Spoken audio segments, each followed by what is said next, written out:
తమిళనాడు రాజకీయాల్లోకి special entry ఇచ్చినటువంటి అమిత్ షా ఇప్పటికిప్పుడు అమిత్ షా రంగంలోకి దిగకపోతే గనక తమిళనాడులో కాంగ్రెస్ ఈ స్థానాన్ని ఈ రాష్ట్రాన్ని కైవసం చేసుకునేటటువంటి పరిస్థితులు వస్తాయి. పార్లమెంట్లో కాంగ్రెస్కి నెంబర్స్ పెరుగుతాయి అనే ఒకే ఒక కారణంతో తమిళనాడు రాజకీయాల్లోకి అమిత్ షా ఇప్పుడు ఆగ మేఘాల మీద ఎంట్రీ ఇచ్చినట్టుగా తెలుస్తూ ఉంది. ఎందుకంటే ప్రభుత్వం ఫామ్ చేయాలంటే దాదాపు ఇప్పుడు 10 నెంబర్స్ అయితే కావాల్సి ఉంది, 10 నుంచి 11 నెంబర్స్. సో ఇలాంటి క్రమంలో ఈయన కాంగ్రెస్ పార్టీతో పొత్తు పెట్టుకునే విధంగా కొన్ని హింట్లు అయితే ఇస్తూ ఉన్నాడు. గెలిచిన వెంటనే రాహుల్ గాంధీ విజయ్కి ఫోన్ చేయడం అయితే జరిగింది. విజయ్ కూడా మోడీ గారికను రాహుల్ గాంధీ గారికి స్పెషల్ థ్యాంక్స్ కూడా చెప్పినాడు. ఇలాంటి క్రమంలోనే ఏఐడిఎంకే నేతలు విజయ్ గారిని పర్సనల్ అబ్యూస్ చేసినారనమాట. సో ఆయన నొచ్చుకున్నాడు. అలాగే బీజేపీ పార్టీకి సంబంధించిన ఒక నేత కూడా చాలా దారుణంగా మాట్లాడినాడు.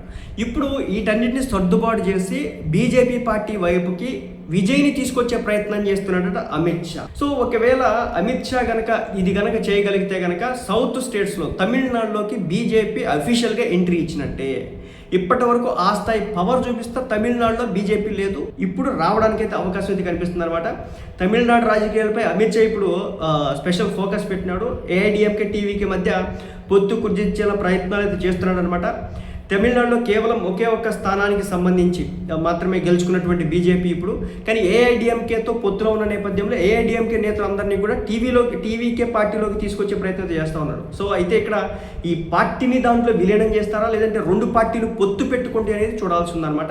బట్ నేను మళ్ళీ చెప్తున్నా, బీజేపీ పార్టీతో పొత్తు పెట్టుకుంటే కనుక ఎంతో కొంత గవర్నమెంట్లో పాజిటివిటీ అంటే కేంద్ర ప్రభుత్వం నుంచి వచ్చే నిధులు త్వరగా రావడానికి అవకాశం ఉంది. కానీ ఏంటంటే ఒక్కసారి బీజేపీ కనుక ఇక్కడ పాతుకునే ప్రయత్నం చేస్తే కనుక బీజేపీ ఒక నెగిటివిటీ ఉంది. ఏంటంటే ఫస్ట్ వాళ్ళు ఒకరితో పొత్తు పెట్టుకుంటారు, అక్కడ ఉన్నటువంటి పొత్తు పెట్టుకున్నటువంటి పార్టీని చంపేస్తారు.